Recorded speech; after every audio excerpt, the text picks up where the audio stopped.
La programación de los muertos.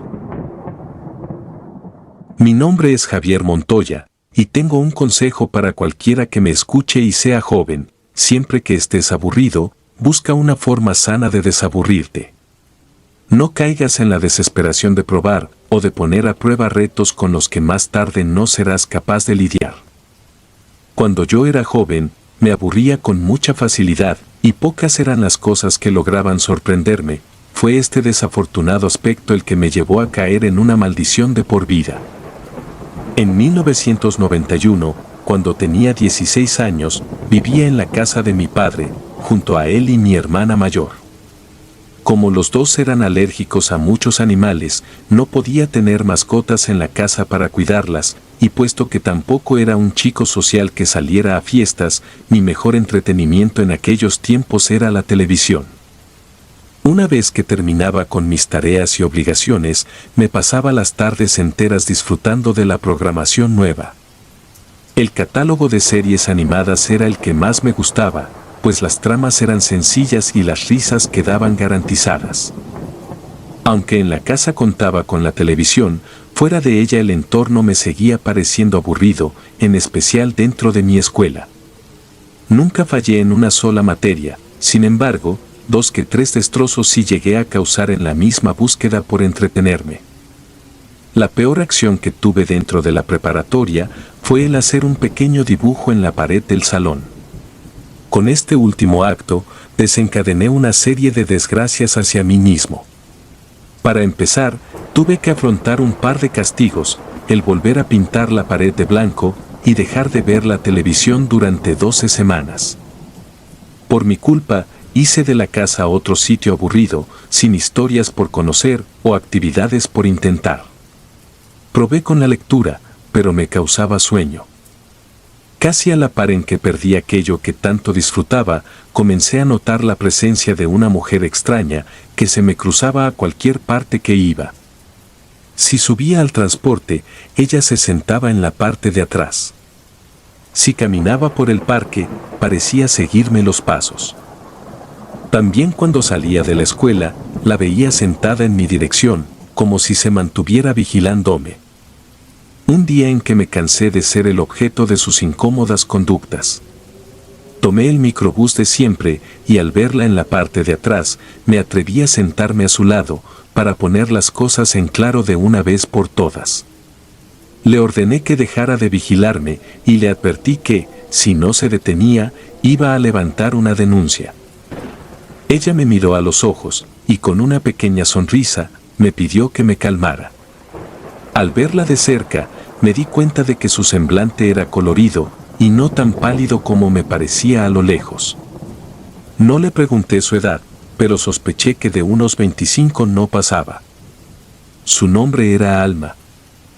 Sin esperarlo, sostuvimos una plática muy agradable, sobre caricaturas y videojuegos. Era como si le gustara lo mismo que a mí. El buen rato que pasé me hizo olvidar el disgusto que tuve en días anteriores. Desde ese momento, se volvió una costumbre el que platicáramos en el transporte. De forma gradual, dejó de perseguirme, lo que me llevó a pensar que, tal vez solo lo hacía para llamar mi atención y lograr conocerme. Durante una tarde de charla en que le conté que estaba castigado sin televisión, ella me mencionó algo llamado la programación de los muertos. Me explicó que se trataba de una transmisión prohibida para las personas temerosas o sensibles.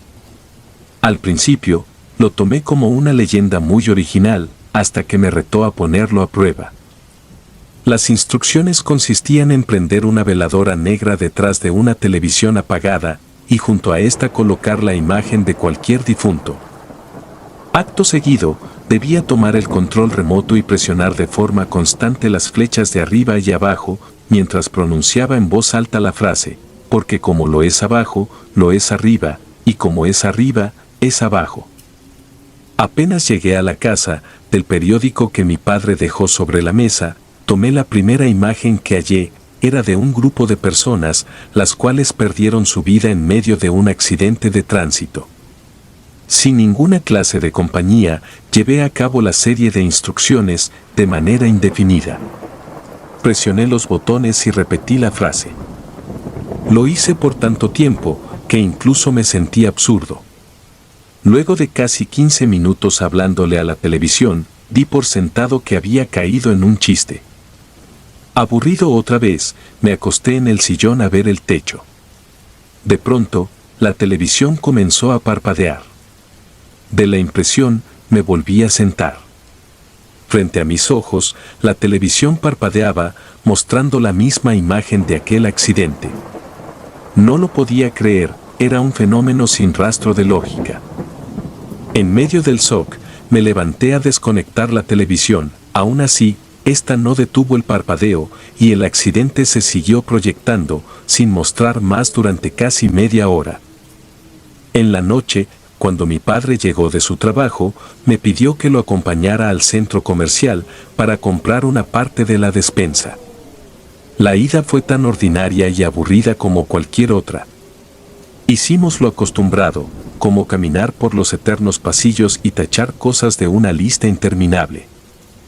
Cuando por fin nos formamos en la fila, puse mi atención en las televisiones del área de electrónicos, todas tenían la transmisión de una novela, hasta que el mismo parpadeo de la casa se manifestó en ellas.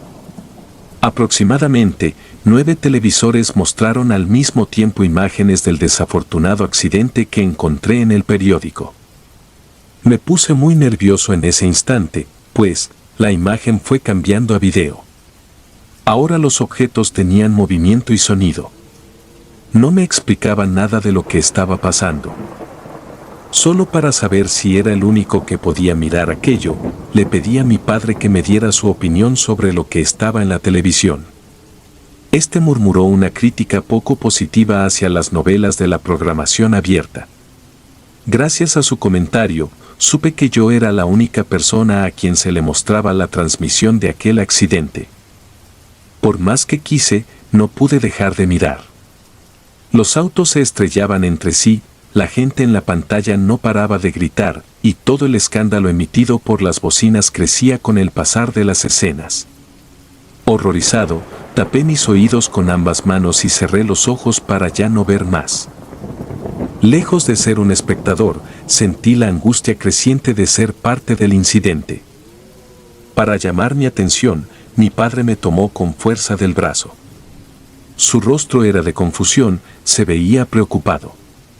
Aunque pensé en explicarle lo ocurrido, no encontré las palabras ni la forma coherente de hacerlo. A la hora de irme a dormir, recordé cada fragmento del video, envuelto en culpa por haber presenciado de más. A la tarde siguiente, en cuanto Alma se sentó a mi lado, le conté la horrible experiencia que tuve luego de llevar a cabo el reto.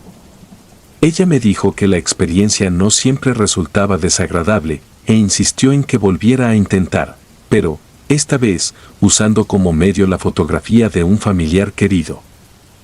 La primera persona que vino a mi mente fue mi abuela Mari. Por la forma tan dulce en que siempre nos trató, supuse que el resultado con esta sería positivo. Al volver de la escuela, tomé una fotografía de mi abuela Mari, la cual llevaba 3 años guardando con mucho cariño. Por segunda ocasión, prendí una veladora negra y repetí la frase conocida, sin cesar. El resultado sucedió más pronto.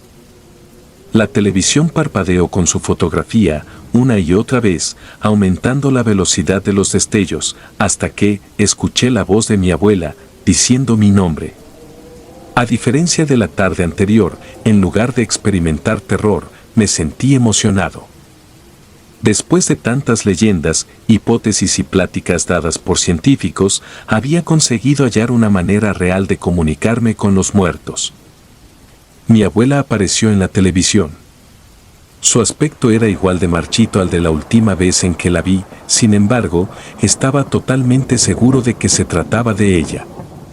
Durante los primeros segundos, esta miró de un lado al otro, confundida. Aquella experiencia fue lo más parecido que tuve a una videollamada, solo que en esa época no existían. El ritual rompía con todas las leyes de la lógica. Sé que algún tiempo atrás escuché hablar acerca de las psicofonías, pero esto ya iba demasiado lejos.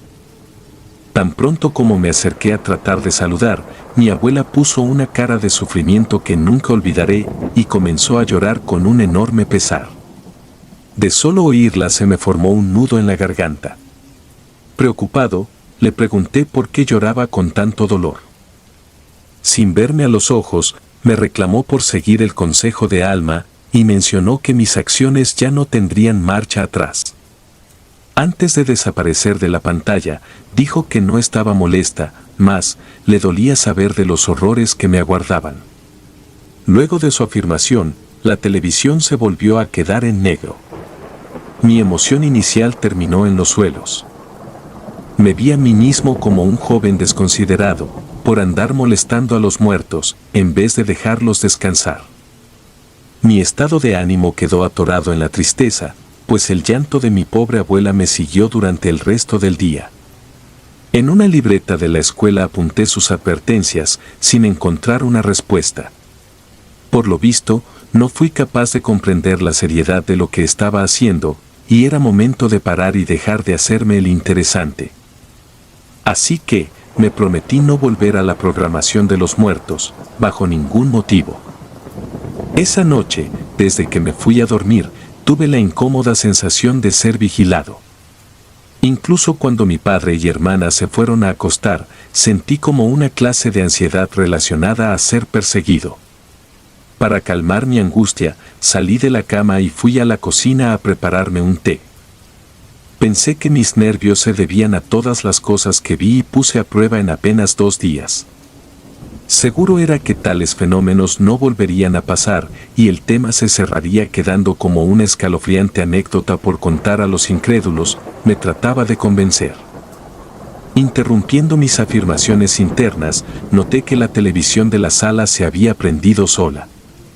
A pesar del temor que me paralizaba, me vi obligado a caminar hacia allá para averiguar qué ocurría. En la televisión, un señor con arrugas en el rostro sonreía de manera bastante perversa. Antes de poder tomar el control remoto, lo escuché reír, con una maleza que me hizo sentir intimidado. Como el televisor no se apagaba, me apresuré para desconectar el enchufe. A pesar de esto, el señor se mantuvo allí, mostrando los dientes entre intensas carcajadas. Lleno de cobardía, le di la espalda y corrí tan rápido como pude para llegar a mi cuarto, y aunque pude dejar de verlo, alcancé a escucharlo decir que aquel era apenas el inicio. Me cubrí la cara con las cobijas, sin saber qué hacer. No conseguí dormir en toda la noche. Durante el desayuno, mi hermana me preguntó una y otra vez qué era lo que me sucedía, pero, de nuevo, no supe cómo dar explicación sin que me tomaran por mentiroso. Antes de ir a la escuela, mientras ordenaba mi mochila, una señora de cuerpo quemado se manifestó en la televisión de mi cuarto. Se mantuvo observando lo que hacía, sin hacer la gran cosa, como si yo fuese su entretenimiento. En ese instante, comprendí a qué se refería mi abuela cuando afirmó que me aguardaban horrores. Aquel día me subí con mucha urgencia al microbús. Necesitaba hablar con Alma, era urgente preguntarle si existía algún tipo de cancelación a los fenómenos. Para mi pésima suerte, esa tarde no la encontré por ningún lugar. Me pareció de lo más inoportuno el no encontrarla justo cuando las cosas se salían de control. Hubo algunos instantes en los que temí el no volver a verla jamás. Para guardar la calma, me ponía a pensar que, si era posible expulsar a demonios en base a exorcismos, entonces, alguna solución debía existir al ver muertos en la televisión. De vuelta en casa, los muertos de la transmisión se siguieron sumando. Incluso si apartaba la mirada del aparato y me esforzaba por ignorarlo, aún podía oír sus lamentos y apreciar de reojo sus desgracias.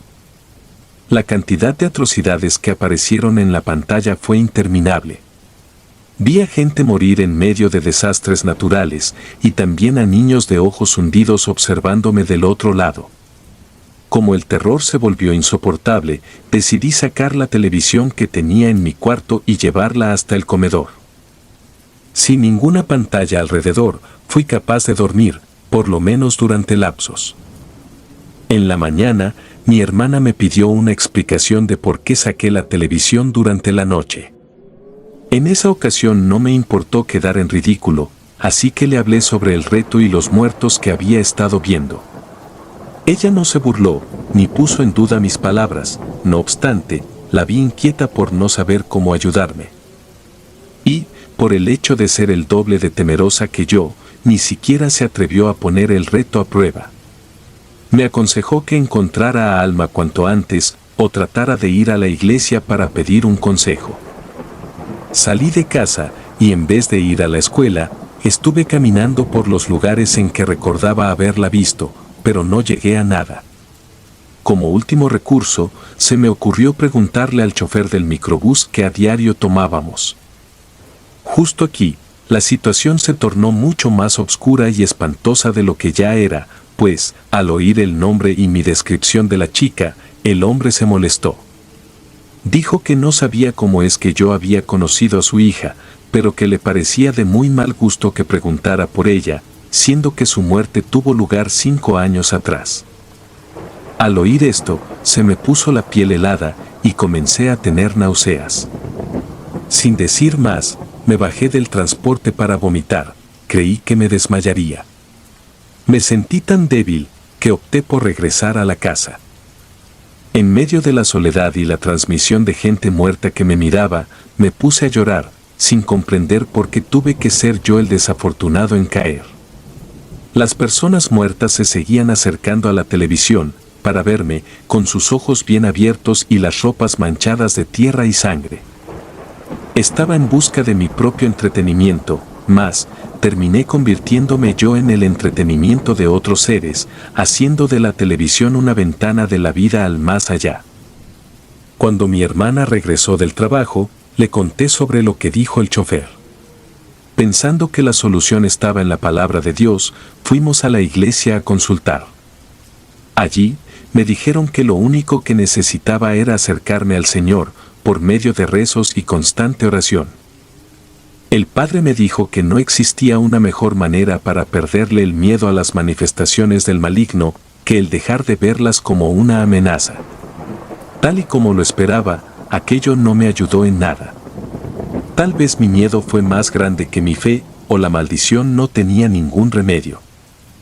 El mal quedó instalado en mí, y al igual que una pesadilla eterna, sabía que no volvería a despertar. Para no preocupar a mi hermana, con el pasar de las semanas tuve que mentirle y asegurarle que las cosas estaban bajo control. Cuando se tiene comprensión de algo negativo, la mayoría de las ocasiones es mejor hacer que los demás se queden en el desconocimiento. Ahora el mundo lo miraba con ojos nuevos, y lo último que deseaba era que alguien más los pudiese ver. Recuerdo que, cuando se levantó mi castigo con la televisión, mi padre y mi hermana me invitaron a ver una película que se transmitiría de noche. Ver de nuevo la televisión, en compañía de ellos, fue lo más horrible que he experimentado. No era lo mismo lo que ellos veían, a lo que yo veía. Ambos reían por tratarse de una película cómica, mientras que yo, con apenas voltear, veía a una mujer pelirroja, descomponiéndose adentro de su ataúd. Ella abría los ojos, y se fijaba en mí, como si quisiera salir de su ataúd, para acercarse a mi dimensión. Con el tiempo entendí que, las personas en quienes más se fijan las manifestaciones hostiles, son aquellas que cuentan con un nivel grande de ingenuidad y curiosidad. Así como la programación de los muertos, la ouija, las sesiones espiritistas y los espejos malditos son algo real. Desgraciadamente, mi caso no tenía suficiente escapatoria, porque, casi en cada lugar al que iba y cada casa a la que visitaba, una televisión me esperaba, en las salas, los comedores, o incluso en los salones de la escuela. A diario era capaz de ver y oír a un mínimo de 20 muertos. Aunque muchas de esas almas en pena intentaban hablarme o provocar mi terror con escenas bizarras, me esforzaba bastante por no hacer caso y apartar la atención. La televisión de mi cuarto se la vendía a un compañero, la desesperación terminó por convertirme en alguien diferente.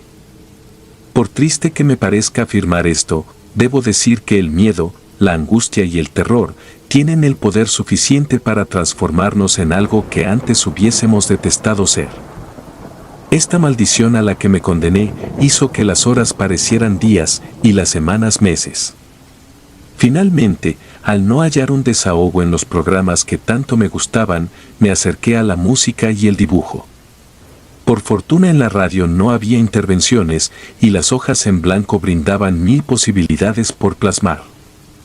Ya que no hablaba con nadie sobre mi maldición, cuando necesitaba despejar mi mente de todas las atrocidades, solía ilustrar algunos de los muertos que me molestaban.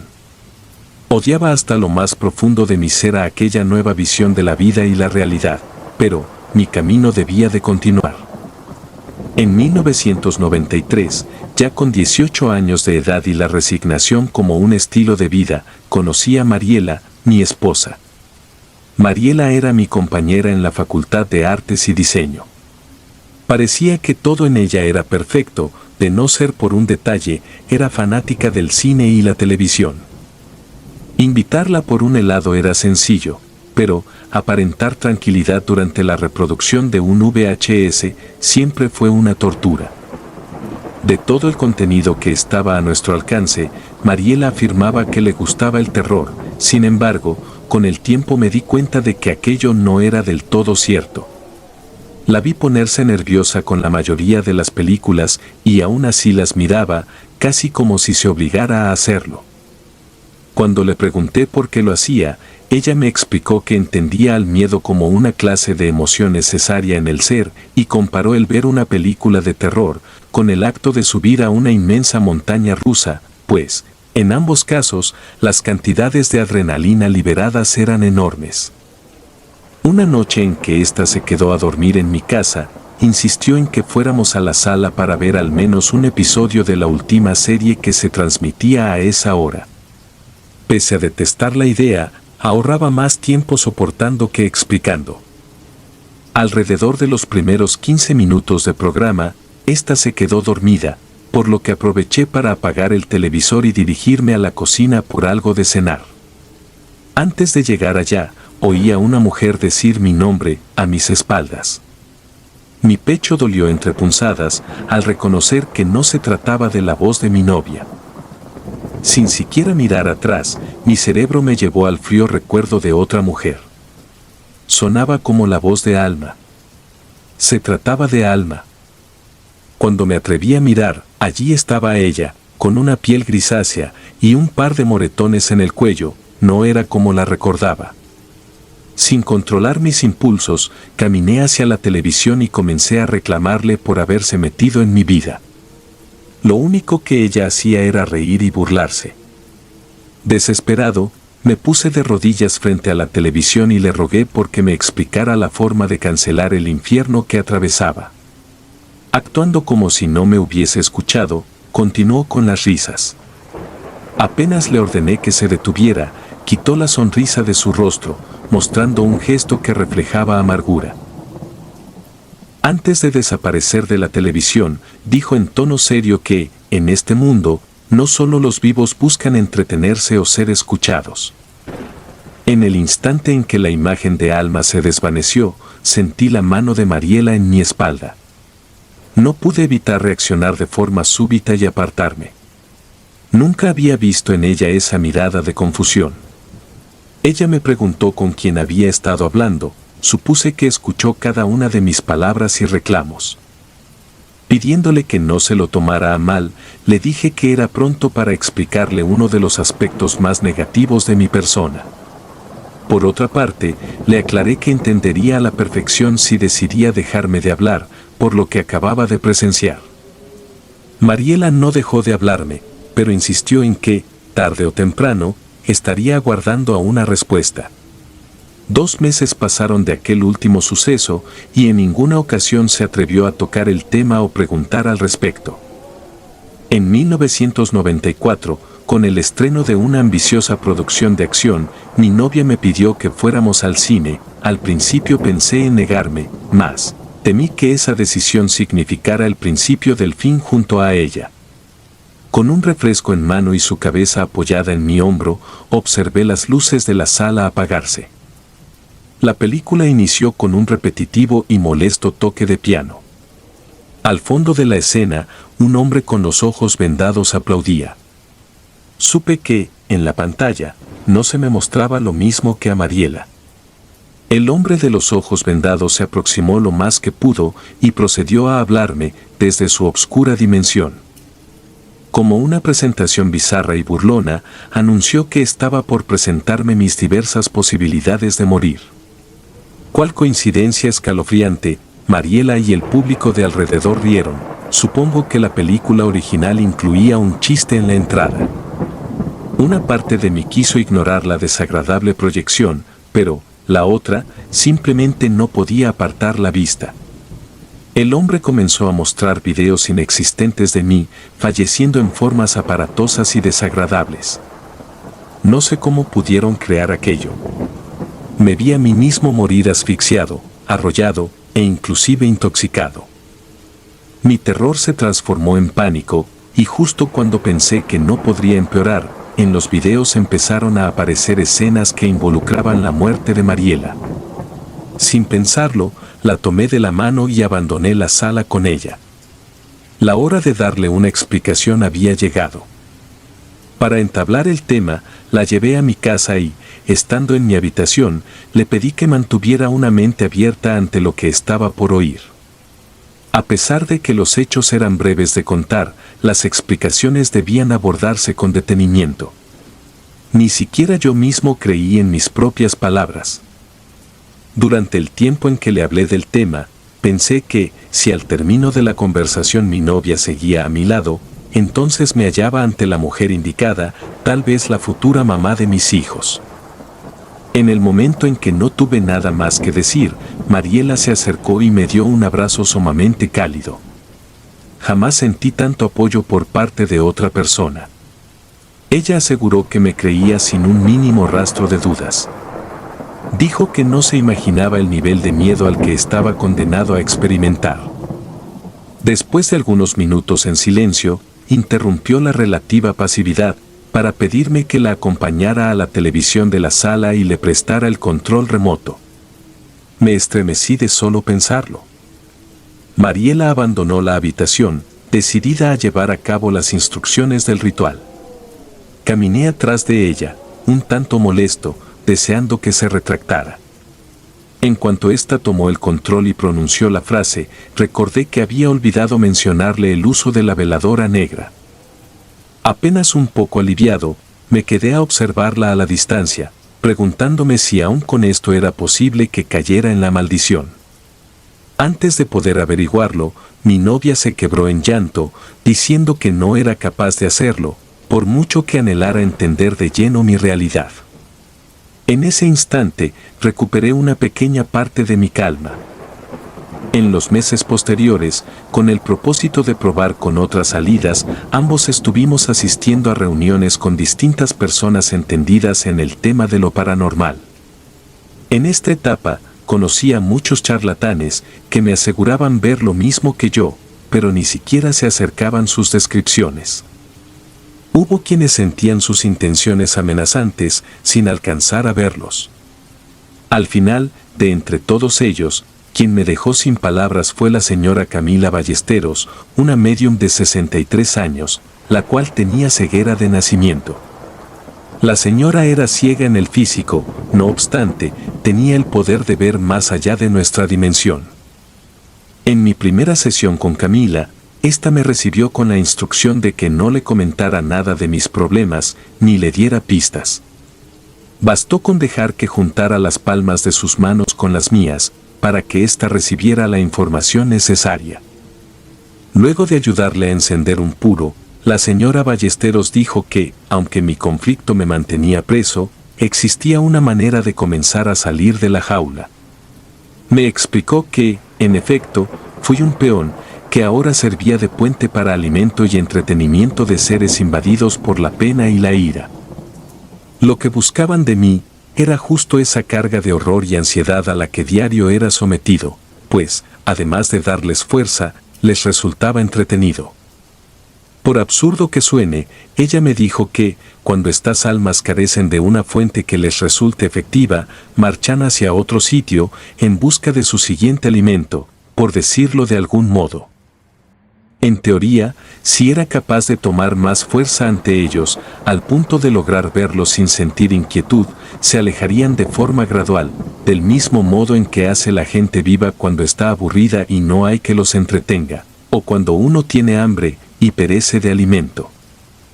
Su último consejo fue que me grabara en la mente la idea de que ellos no podían tocarme, ni tampoco causarme algún daño diferente al emocional. Las primeras veces en que me enfrenté a ellos, me vi obligado a presenciar escenarios y acontecimientos cada vez más desagradables. Mientras más insistía en hacerme fuerte, los muertos iban subiendo su apuesta. Creí que, luego de 2 años de verlos a diario, ya estaría preparado para enfrentarme. Debo admitir que no fue en absoluto sencillo, sobre todo porque la mayoría me amenazaba de muerte. Buscaban intimidarme haciendo mención de la fecha y hora exacta de mi muerte. La única cosa que me ayudaba a volver en mí era el esmerarme por recordar los consejos de la señora Ballesteros. En una de esas noches, en que los accidentes, las muertes y los gritos de los difuntos se mostraban en serie y sin pausa, decidí que me sentaría a mirar aquello por horas, interpretándolo como otra producción de cine, y ya no como una detestable realidad. Al paso de 1 año, las manifestaciones se redujeron de forma significativa. De vez en cuando aparecían cosas extrañas en la televisión, pero ninguna lo suficientemente atroz como para superar a las demás. Como cualquier persona normal, continué enfocándome en mis planes. Cuando mi dinero ahorrado alcanzó su mejor punto, me mudé a una casa propia, en compañía de Mariela. Gracias a lo abiertos que fuimos con el tema de las apariciones, decidimos dejar la única televisión de la casa en el cuarto de estudio. De esta forma, si ella quería disfrutar de sus programas, podía hacerlo con toda la calma y sin hacer que me viera involucrado. En esta etapa de mi adultez, me habría disfrutar de cada aspecto que no tuviese relación con una pantalla, y he de decir que fue hermoso. Me encantaría poder decir que así fue como terminó mi historia de sufrimiento, pero todo juego de ajedrez requiere su espacio en negro frente a los recuadros más blancos y limpios. Cuando mi carrera terminó y a Mariela y a mí no nos hacía falta ni un centavo, tomamos la decisión de ser padres. El día en que recibimos la noticia positiva fue el inicio de un nuevo capítulo, el más importante de nuestras vidas, me atrevo a decir. Ni Mariela ni yo quisimos enterarnos de si nuestro bebé sería un niño o una niña, pues la intriga incluso nos alimentaba la emoción. Recuerdo que cada aspecto parecía estar en orden, hasta que marzo llegó, con su calor insoportable y un nuevo motivo para temer. Cuando Mariela llegó a los 7 meses de embarazo, quiso pasar un par de semanas en casa de sus padres, quienes le habían estado organizando una fiesta con motivo de su cumpleaños. La primera tarde en que su presencia hizo falta en la casa, escuché desde abajo el llanto de otro hombre, el cual repetía mi nombre y rogaba por ayuda. Como llevaba tiempo sin oír la voz de un muerto llamarme, de la impresión sentí que el aliento me era arrebatado, mientras que la piel se me ponía helada. Decidí ignorar aquel llamado desesperado, y para mantenerme lo más lejos posible del televisor de arriba, me quedé a dormir en la sala. Al día siguiente, esa misma voz se volvió a manifestar. Desde la habitación, gritó que era consciente de que lo estaba escuchando. Aunque lo quería, no podía seguir actuando desde la cobardía, porque, de seguir allí, de nuevo atraería las amenazas de almas hostiles. Temeroso, subí hasta llegar a la puerta del estudio. Por unos segundos me quedé paralizado, sin dar el último paso. Me horrorizaba el solo imaginar que se hallaba en la pantalla.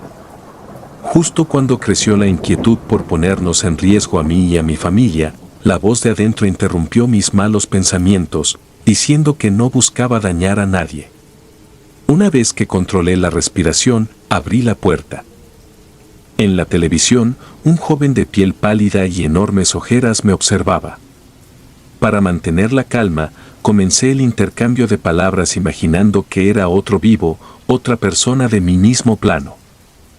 Entre lágrimas, el chico me explicó que había pasado apenas 2 semanas de su fallecimiento, sufrió un ataque cardíaco, por una afección con la que peleó desde su nacimiento.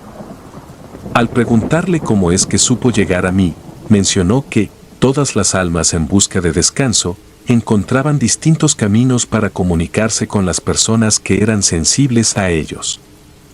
Con el pasar de nuestra inesperada conversación, el muchacho me estuvo pidiendo ayuda para hacerle llegar a su madre algo que, para él, era sumamente importante que ésta recibiera. Por primera ocasión, mi maldición serviría como un apoyo a alguien más. Antes de cerrar la conversación, el joven de nombre Carlos me suplicó que siguiera sus instrucciones tan pronto como me fuera posible. Bastaba con verle a los ojos para percibir su angustia. Esa noche pude irme a dormir, pero no lo hice.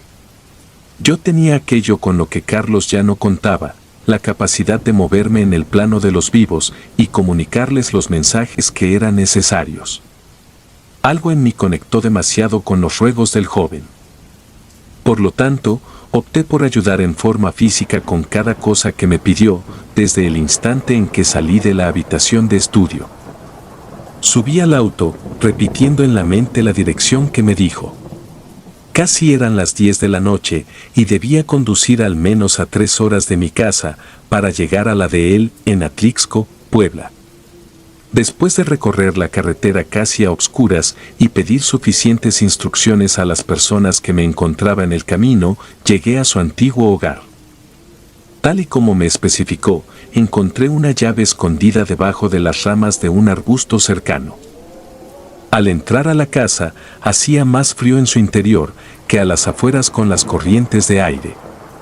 Prendí las luces y entré a la habitación en donde él dijo que dormía.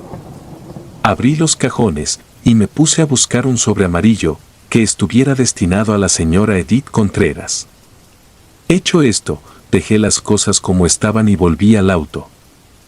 Ahora debía dirigirme a casa de la hermana mayor de Carlos, hacia Querétaro. Sabía que el segundo viaje iba a ser lo bastante largo e incierto, así que llamé a Mariela desde un teléfono público para explicarle lo que estaría haciendo en las siguientes horas. En la segunda parte del favor, mi soledad en la carretera duró cerca de 6 horas, horas que parecían nunca terminar. Lo que más deseaba era volver a mi casa, tomar algo de té y acostarme a dormir. Sin embargo, como algo alejado del cansancio físico, sentí que por primera ocasión mi visión escalofriante de la vida por fin tomaba una función a favor de otras personas. No solo se trataba de brindar algo de apoyo, pienso que, en realidad, se trataba de algo mucho más importante y necesario de lo que apenas lograba entender. Llegué a Querétaro aproximadamente a las 6:20 de la mañana. De nueva cuenta, me perdí por algunos caminos y consulté con personas cercanas hasta llegar a donde Carlos me dijo que debía. La primera reacción de su hermana fue una completa confusión e incredulidad a todo lo que les dije. Por el contrario, la señora Edith, madre de Carlos, me tuvo fe desde el primer momento, pues no halló sentido en que alguien viajara más de 6 horas en carretera solo para engañar a una familia. Ignoro qué cosas eran las que decía aquella carta, pero lo que sí sé es que su mensaje fue lo bastante emotivo y real, como para llevar a ambas mujeres a llorar y sonreír al mismo tiempo. Luego de leer las palabras de Carlos, su madre y hermana me dieron las gracias, afirmando que, a partir de ese momento, enfrentarían sus días con mayor paz, sabiendo las últimas cosas que Carlos tenía por contar a las dos. Antes de volverme a enredar en las curvas de la carretera, para volver a mi casa, la señora Edith me invitó a desayunar y me contó un poco sobre la historia de su muchacho. Al final, me hizo guardar una fotografía de él, como un recordatorio a la esperanza que les ayudé a recuperar. Durante la tarde, cuando por fin solo me hacían falta 20 minutos para volver a mi hogar, me dieron ganas de desviarme de esa dirección y mejor hacerle una visita sorpresa a Mariela en casa de mis suegros. Por alguna razón extraña, al estar con ella, en vez de sentirme en calma y feliz por mi primer bebé, me vi ahogado en un estado voraz de angustia. El caso de Carlos me hizo pensar en el miedo a la muerte de nuestros seres queridos. De pronto, me aterró darme cuenta de lo incierto que es el tema de la muerte. Nadie sabía a ciencia cierta quién o quiénes serían los próximos en marcharse y en qué forma. Me angustió pensar en mi familia, mi esposa y los que estaban por venir. Me dije a mí mismo que la muerte era como una segunda vida, solo que mucho más tormentosa, obscura y larga. Desde que me notó inquieto, Mariela me insistió en que le compartiera mis inquietudes. Para no mantenerla en las dudas, tuve que ser sincero con ella. Le confesé que tenía pánico de que llegara el día en que tuviese que ver morir a la gente que tanto amaba. Ella me habló del cielo y un descanso, diciendo que la vida era para aprender, disfrutar y ser libres, mas no para caminar día tras día, con miedo a morir. Semanas después, cuando Mariela volvió a la casa, me atreví a colocar la fotografía del joven Carlos detrás de la pantalla. Pensé que, si no lo volvía a ver apareciendo en la televisión, era porque había cumplido su misión y ahora descansaba. Por el contrario, si el chico se manifestaba de nuevo, me desharía de la idea de que hay un lugar de luz y descanso para nosotros, cuando morimos. Me mantuve una media hora frente a la televisión, nada apareció. Al día siguiente hice lo mismo y la televisión se mantuvo igual. Sonreí al no verlo otra vez, pues significaba que, en efecto, los muertos tarde o temprano encontraban su descanso. Descubrir esto fue crucial para enfrentar mi nueva vida como padre. Me sentí afortunado por ver que no todo en la realidad era tan oscuro y problemático como me lo hicieron creer en la programación de los muertos. Después de todo, comprendí que esas apariciones que me dejaron aterrado en la adolescencia eran las almas de gente atormentada, la cual aún no alcanzaba la forma de seguir con su camino. Con el nacimiento de mi hija Viviana, mi vida tuvo un nuevo punto de partida. 5 años después, recibí a mi segundo hijo, del mismo nombre que yo, Javier.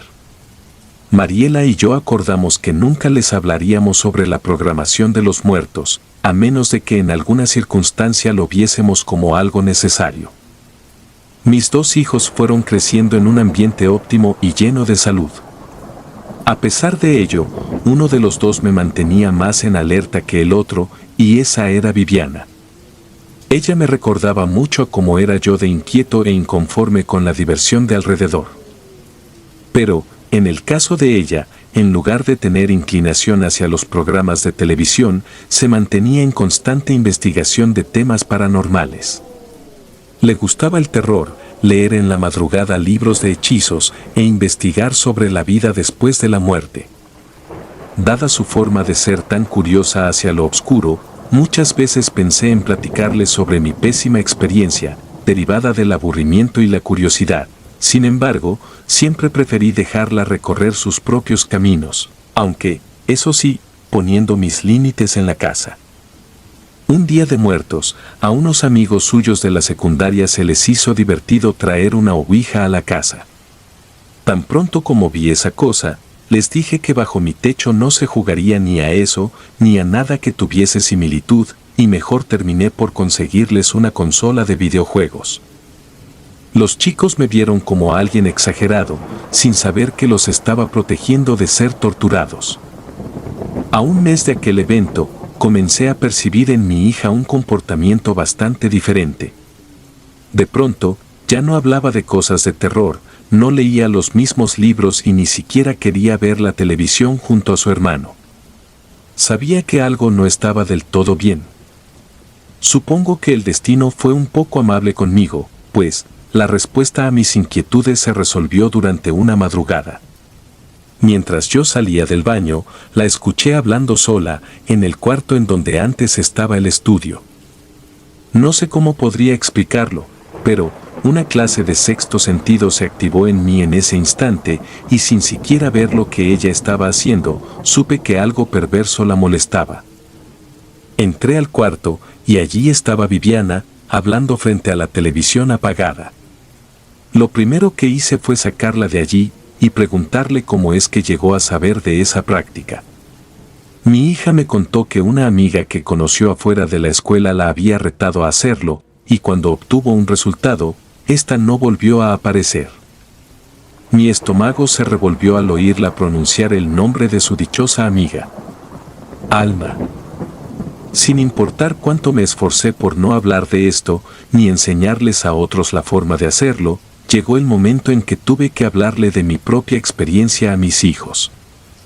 Pese a que la maldición ya no me afectaba del mismo modo que a un inicio, no tuve otra opción más que volverme a adentrar en ella, para enseñarle a Viviana la forma de enfrentarse a los muertos. En la actualidad, mis 2 hijos están bien, y ninguno es atormentado por estos seres. Ir rescatando a mi hija del horror en la programación de los muertos, no fue del todo sencillo. Pues, a pesar de conocer las herramientas y guiarla, el enfrentamiento y exposición constante a estos seres le costó a Viviana noches sin dormir y llantos frente a la televisión. A partir de aquí, acordamos el hablar de esto con las futuras generaciones de la familia, tan pronto como éstas tengan una edad para comprender el problema. Hasta el día de hoy, en 2023, nos encontramos bien. Parece que lo que se haya oculto después de la vida, continuaría siendo un misterio, una interrogante infinita para nosotros los vivos. El único aspecto que hasta la fecha no me logro explicar es por qué el espíritu malintencionado de Alma decidió manifestarse con mi familia. No sé si habrá un día en que conozca esa respuesta. Mientras tanto, espero que no se le aparezca a cualquiera que esté oyendo esto.